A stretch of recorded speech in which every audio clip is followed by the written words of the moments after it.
everybody. This is Daryl Whitman with Destination WVF TV. Thank you for watching. My wife and I recently sailed on the Norwegian Encore on our recent cruise to Alaska. We formed our opinion on 5 likes and 5 dislikes that we'd like to share with you. So let's get started with the first 5 likes on Norwegian Encore. Like number 1, freestyle cruising. As first-time cruisers on Norwegian, we were really looking forward to the concept of freestyle cruising.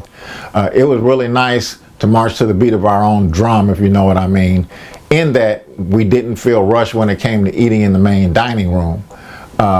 We didn't have to schedule anything, so we really felt good about that. We felt comfortable in our attire because there really wasn't a dress code per se, and but we did dress formal one night, and that was for our anniversary when we went to Chop's Grill. But we didn't have to, but we did. And the ship just felt nice and easy and relaxed all the way through the cruise, basically. So the concept of freestyle cruising, we enjoyed very much. Like number 2, the event channel. I booked this cruise about a year out from when we actually sailed. And little did I know that when I booked the cruise, I booked it, the sail date, for the same day as the start of the NFL season. That was a mistake on my part. I didn't realize I'd done that. I love football, I love the NFL, and I love my 5-time world champion Dallas Cowboys. That's right, the 5-time world champion Dallas Cowboys. So I didn't realize I'd done that until much, much later as we approached the cruise. And I actually started to panic because I just didn't know if I would get to see football, especially for the start of the season. It was one of the most exciting days of the year, in my opinion. So I actually brought my iPad with me. I actually have the Sunday Ticket, so I have that app on my iPad and on my phone. And I thought at the very least I could use that to watch the games. But what I discovered was that Norwegian had a channel on their television called the Event Channel. And the Event Channel that day featured NFL football. So it saved me in some ways. I was able to watch the games early mostly, and the 3 o'clock games or 4 o'clock games depending on what coast you're on. And it worked out pretty well. Now, when I started having problems, I started having problems when we got out of port in Seattle. My iPad didn't work as well because the Wi-Fi signal on the Norwegian was just not good at all. But I was still able to see some of the stuff, most of the stuff, not through the Sunday Ticket, but on their television because they had a featured game on. So I was getting scores and everything else. And plus I needed to follow my fantasy football team. Football just isn't football without fantasy football, in my opinion, even though my team stinks. But anyway, back to the subject at hand. So Norwegian had the Event Channel, and I was able to watch football mostly like normal. And my Cowboys played later that night on Sunday Night Football, and that's what I was really worried about. But they did have the game. I saw most of it up through the 3rd quarter, and something happened in the 4th quarter. I don't know what, but it just went out. But I did just get to see 3/4 of it, even when it wouldn't even play on my iPad, like I said, because the Wi-Fi signal there was just so bad. So I had to wait to find out the next day if they'd won or not, which of course they didn't. They played Tom Brady and the Tampa Bay Buccaneers and got slaughtered. Dak got hurt, but I didn't get to see any of that, thank God. But the Event Channel, I believe it was channel 18 on the Norwegian Encore. So if you're looking for something special, check out the Event Channel, Norwegian Encore, channel 18. It might have what you're looking for. It worked for me, for the most part. Like number 3, the ability to buy convenience items. One of the things we really liked on Norwegian Encore was the ability to purchase convenience items. Things like toothpaste, mouthwash, drugs like Tylenol and Advil, and just snacks like various candies and potato chips and pretzels and those type of things. I can't tell you how many cruises we've been on where finding these on the ship, things like this on the ship, were next to impossible, if they had them at all. You usually had to get off on shore and find a store nearby that you can buy them from. But on the Norwegian Encore, we didn't have that issue, and it's something that we really liked. It really was convenient, and we could go down and get them basically whenever we wanted to. And they didn't seem to have a supply issue when we got down there to purchase them. So normally we purchase things like the drugs ahead of time before we even get there, but this time we didn't, and it was a godsend that they had a store there where you can actually do that. My wife actually jokes a lot of time, even though I think she's half serious, that they actually need to build the Walmart on board, a mini Walmart, so that you can go buy those type of items.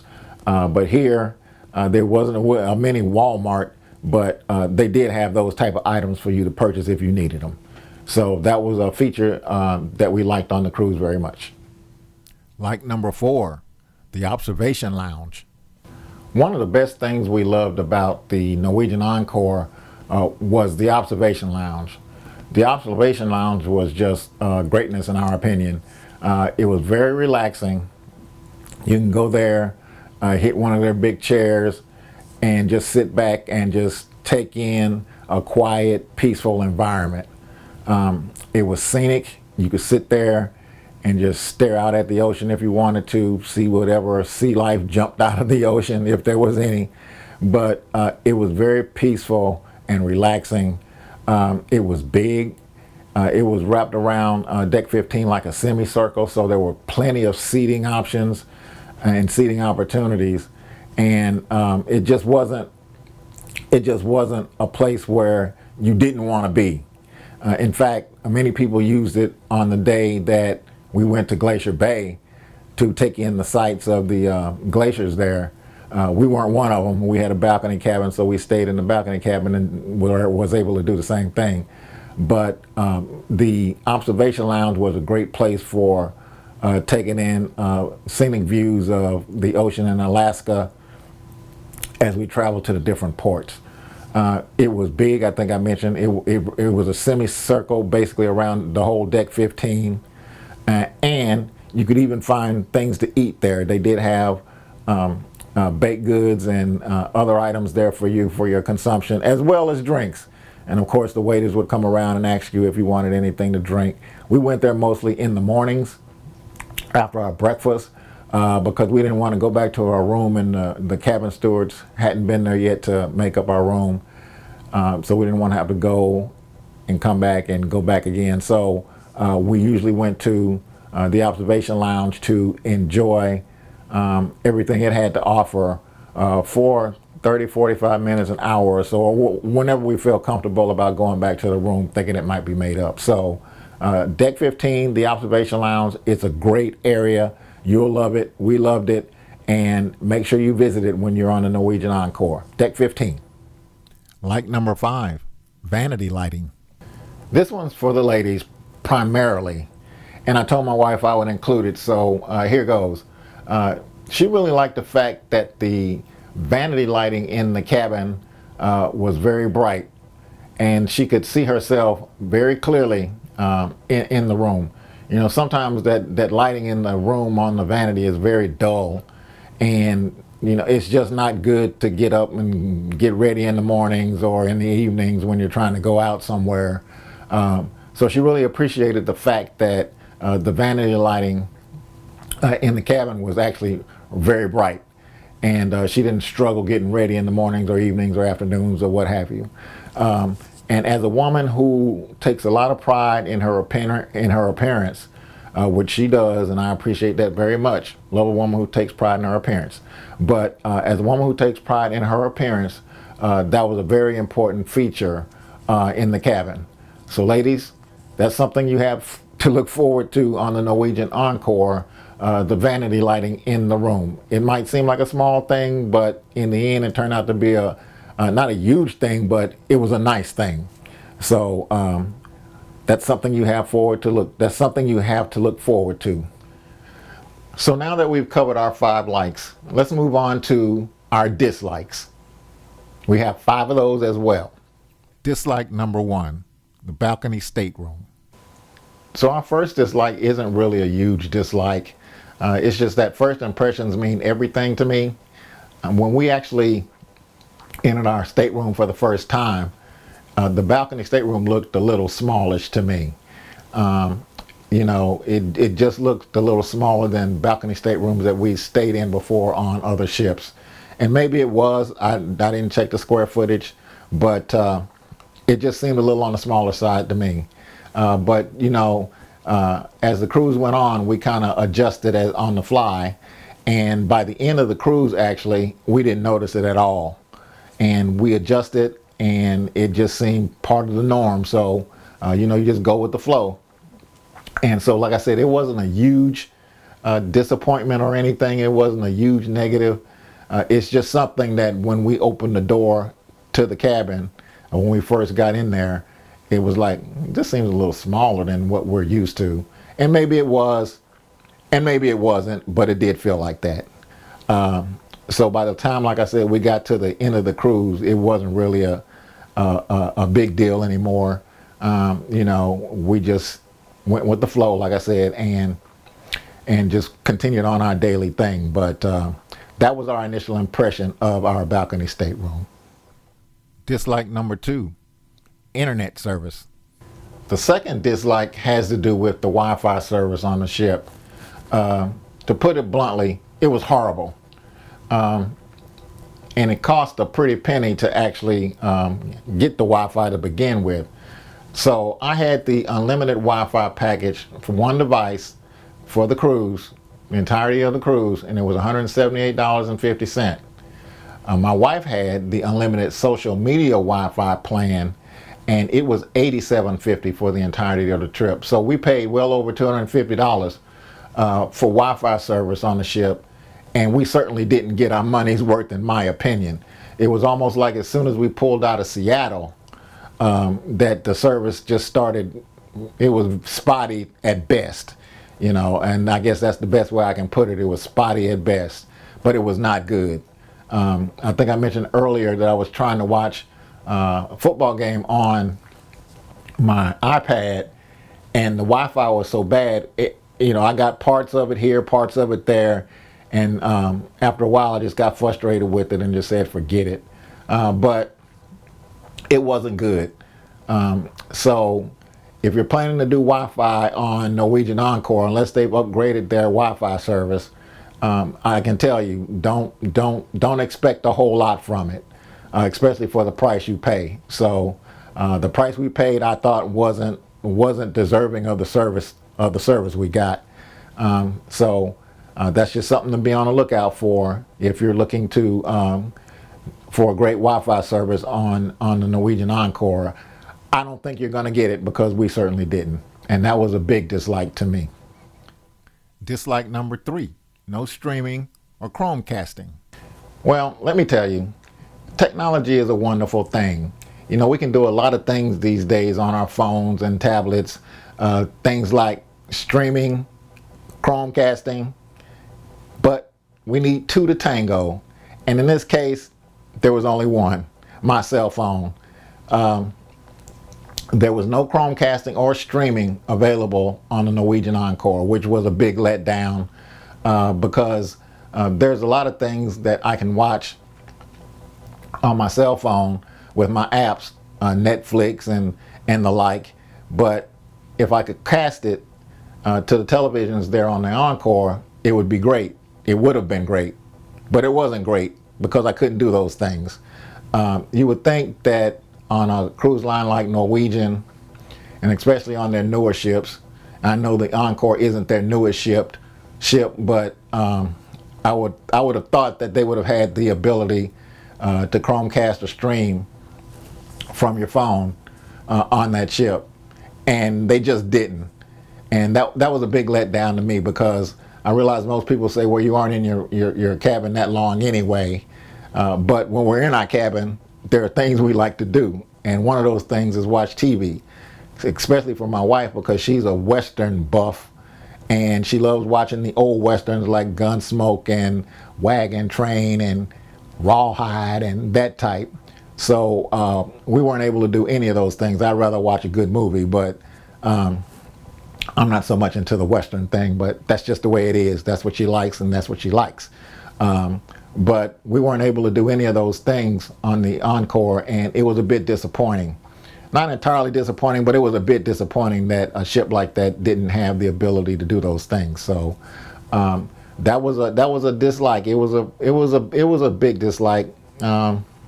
It didn't ruin the trip or anything, but it would have been nice to have that. It would have been one of those nice to haves if it was available. So no streaming or Chromecasting on the ship. That's just the way it is. Dislike number 4, lack of storage space. The next dislike has to do with the fact that we thought there was not enough storage space in the room. When we packed, we came with one bag. My wife just had one bag. She packed everything she could in one bag. Even though it was about 5 or 6 pounds overweight, she still got it all in one bag. Unfortunately, though, we weren't charged by the airlines for that overweight bag. But so she had one bag. I had 2 bags. I usually have 2 bags. I can't get everything I want to carry in one bag, so I usually have 2. So I had 2 bags. So total, we had 3 bags.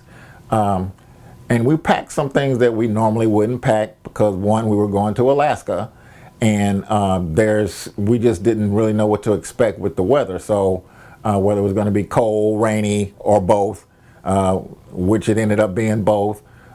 We bought some extra weatherproof shoes, that type of thing. So there were a few extra things we had, but not an inordinate amount of stuff that we don't normally carry on cruises. But we thought that the storage space in the room was a bit limited. I didn't think there were enough drawers. There are things I'd rather put in drawers than on shelves. And I ended up having to put quite a few things on the shelves in the closet. I'm not a big shelf person, so that kind of irked me a little bit. But, you do what you have to do. We thought the hanging space wasn't sufficient, at least on this cruise, because, we had a few extra things like coats and heavy sweaters and that type of thing. Also like sweatshirts and the like. So there were things that normally we wouldn't carry on a cruise that we carried here. And it might have contributed to the fact that we just didn't feel like we had enough storage space in the room. But, we managed. It might have been a little tight, but we got through it. But that was one of the things that kind of caught our attention was the lack of storage space, at least in that instance. And it may have, our baggage may have contributed to it, the amount of stuff we had. I don't think so, because that, like I said, that's what we normally take on a cruise. But in this instance, it just didn't seem big enough or enough room. But we made it. We got by. Dislike number 5, lack of seafood on the menu. The last item in the dislike category has to do with the fact that we thought we would see more Alaskan fish items, or Alaskan seafood items rather, on the Encore in the menu.